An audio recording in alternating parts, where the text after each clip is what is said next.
Hello and welcome to the News from the Real World podcast. I'm Quinn. She's Jody. I'm Andrew. I'm Jess. I'm Eleanor. Welcome. Today we're starting it off with a little fluff article on Lady Gaga. Eleanor, take it away. Alright, we like to start it off with the fluff. Yeah. Just fun fact, Lady Gaga and I are the exact same age, we have the exact same birthday. Wow. Oh, cool. Yeah. Alright, so here's Lady Gaga in a flying dress because, okay, sure. This is a student pic from geekosystem.com by Victoria McNally. And basically this article is just a video of Lady Gaga's latest crazy thing, which is a dress, a giant kind of dress that she stepped into, and it's got kind of like a hovercraft on the top, and then she like rises up and flies only a few feet above the ground for like 20 seconds. And It was pitiful. yeah, it was. Yeah, pretty pitiful. And And it it made was me dumber. RC controlled, I think, was one thing that I noticed. She wasn't controlling it. Somebody Uh-huh. must have been controlling it somewhere nearby. And I didn't realize that she has her own like fabrication and design division called Yeah. Tech Haas, which is Yeah. an awful name, first of all. And yeah, I mean, from an engineering standpoint, it was just like, that's sort of like the opposite of what I would want in a jetpack, right? Like if I want a jetpack, I want to like throw it on my back and take off. And it's like this enormous thing for this kind of lame effect. I felt kind of bad I mean, for it. the dress was like the width of this room. It was huge. what Can it even be qualified as a dress? That's what I was It was a hovercraft that she stepped into. Too, yeah, and they shaped the outline like an abdomen, Yeah. bustier. Why couldn't That was they my have a idea. dress with a jetpack? That's still a flying dress. Well, no, I mean, there was obviously a lot of it was the design element. A lot of it wasn't the engineering; it was the design. Although I think the engineering of it made it more clunky than it wanted to be. Like those poles that were sticking out of the Yeah, feet, yeah. so that it didn't tip over, which is what it wanted to do. Yeah. I mean, there's this old joke about the glass half full, like that optimist sees a glass half full. A pessimist sees a glass half empty, and an engineer sees a glass that's twice as big as it needs to be. And that's exactly what that joke is about. That is way too Yeah. much stuff for the engineering feet Yeah. involved. Yeah. I mean, it didn't do anything. Like she hovered above the ground a few feet and like went for haven't we been able to do that for a while now? I don't understand why this is so Novel. new. This article was a student pick? Oh, yeah. Of course. Everybody loves the Gaga. Do we have a comment from? Yes, we have a comment from Chris Norville. That thing wobbles quite a lot, doesn't it? Thank you, All right, Chris. that's it. Thank you, Chris. Well, I didn't even know what we were going to talk about when I saw that video. I was like, what's there to talk about? This is stupid. Well, we did. End of story. Yeah. Here we go. Moving on, take us to something much more interesting.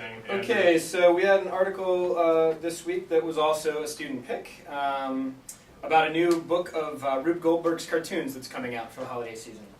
Well, Shameless plug, I'm not shameless sure. plug. What's that?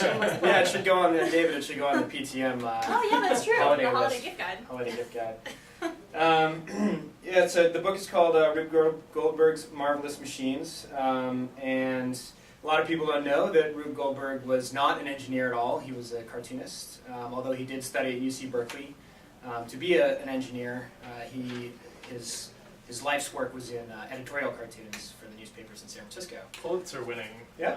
cartoons. Yeah, the famous one of the tipping atom bomb. I'd never seen that. It's I really had never cool. seen that either. That's Yeah. great. And I think the student comment I have for this one, I'll lead off with this, I know we don't usually do that, but Please, was from Andrew. Anna Rosati, said, "This name is used so often that I forget it was a real person," which I think kind of summed up the commenting on this article for me. Like, a lot of people didn't seem to really understand what he was talking about in his cartoons when he had a very specific point. I mean, he was very specifically kind of responding to the industrial fetishism of his time, and he was born in 1880 something, right? So he was really alive through the whole industrial revolution, and I think that's what part of he was talking about. What I hadn't realized was that he had inspired all those,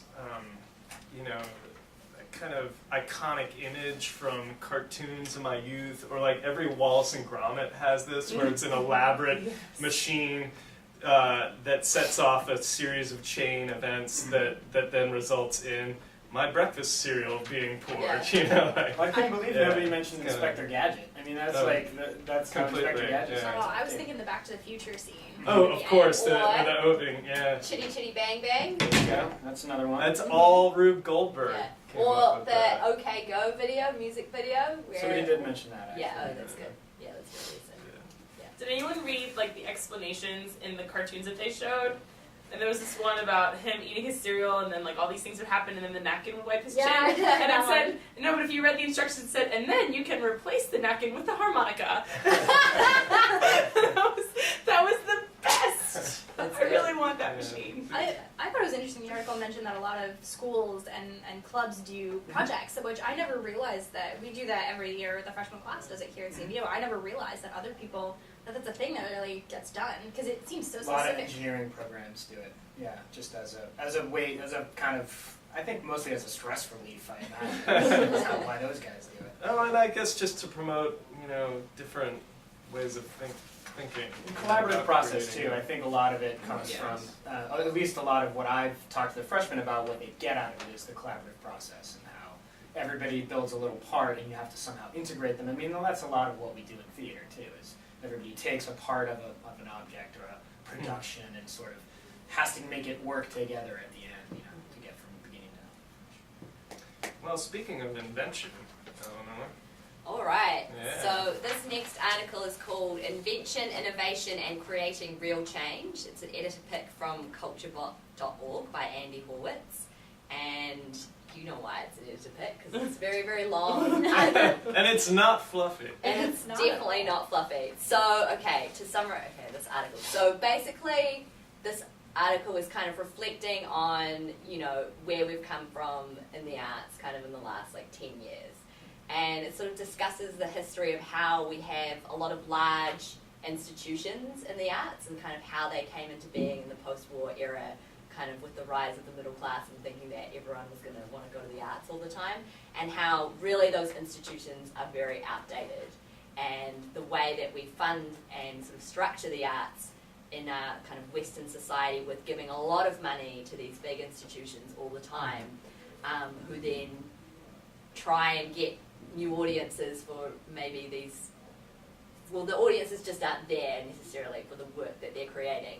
And so the article is kind of proposing that we really kind of divest from giving those big institutions a lot of money, go out, find out where the art is happening in kind of communities and participation, and sort of rebuild the arts from kind of the ground up, basically.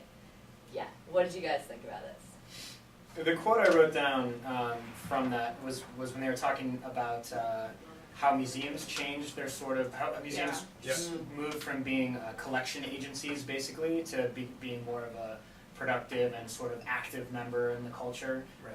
And this is a long quote, so bear with me, but they said that the museum agenda needs to take its mission as nothing less than to engage actively in the design and delivery of experiences that have the power to inspire and change the way people see both the world and the possibility of their lives.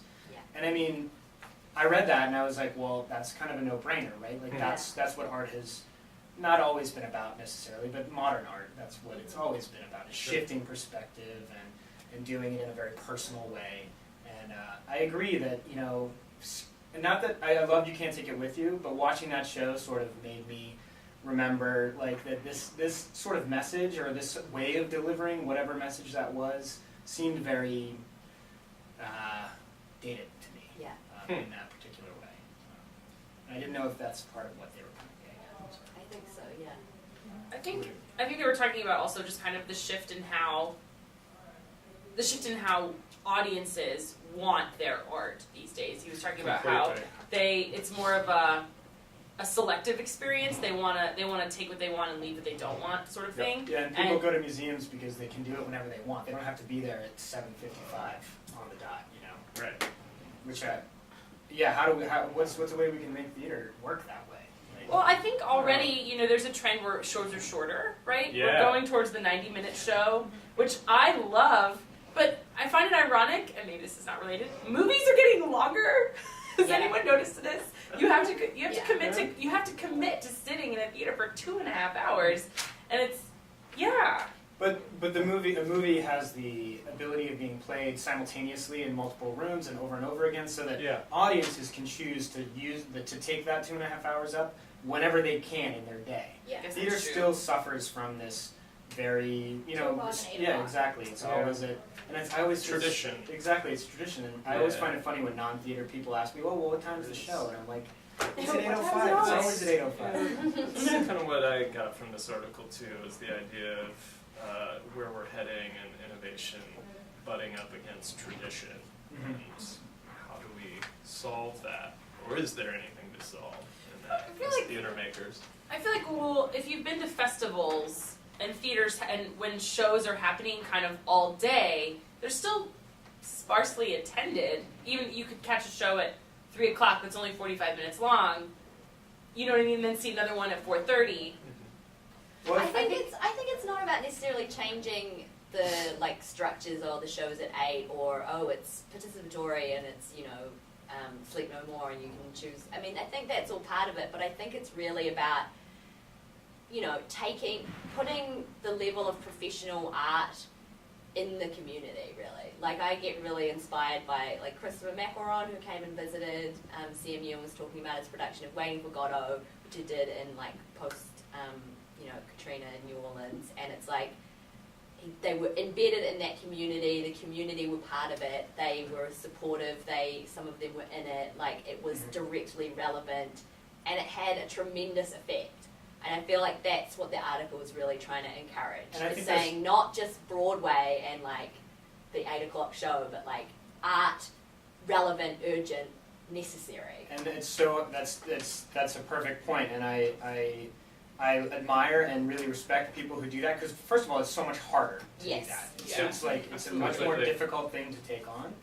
And secondly, how do you possibly make money doing it? Like, how does it have a commercial? And I hate to be the American in the group, but that's what we do. We make money with Yeah. our art. But I And- think that these guys are saying, this article is saying like, there are foundations, there are philanthropic things, and they're giving all the money to the big institutions who are struggling to get audiences, and so they need more money to do like audience recruitment and Yeah. marketing and all of that stuff, and it's just like a black hole of money. They should Right. be giving money to Individuals. independent artists and independent creative producers, the people who are like visionary and on the ground and have these ideas. Now, What did the readers have to say? Okay, Sorry to cut you off. no comments. What? 0 comments. People saw that's that. not surprising People at saw all. that 3 pages of article. I can't do that at Sunday at 4:30. No comments. No comments. Well, that says something there. What were you gonna Yes, it say, does. Jess? I was gonna say I'm quite ignorant about how all the endowment works, and that's my own fault. But where does the money for the endowments come from? Which endowment? Like all these grants that are given to theater. Because if they're All sorts of All sorts of if places, they're all yeah. coming out of Companies. government and taxes and donations, then I feel like all of that money that they're giving is going into organizations that are going to be able to rotate that money right back into the pool. A You lot know- goes to administrative costs. Yes. Yeah. I mean, it depends on where you are. People, conglomerates support locally.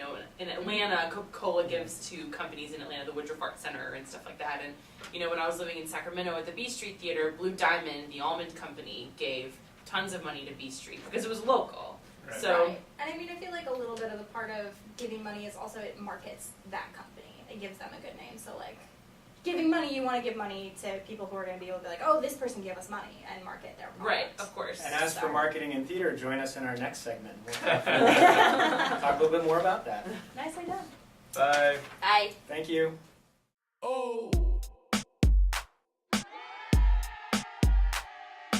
Can we have a good pause before we start the segment Yes. for my Yes. editing? Yes. Meditating? Yes. For my Yeah, for editing. meditating. For meditating. My Ready? editing.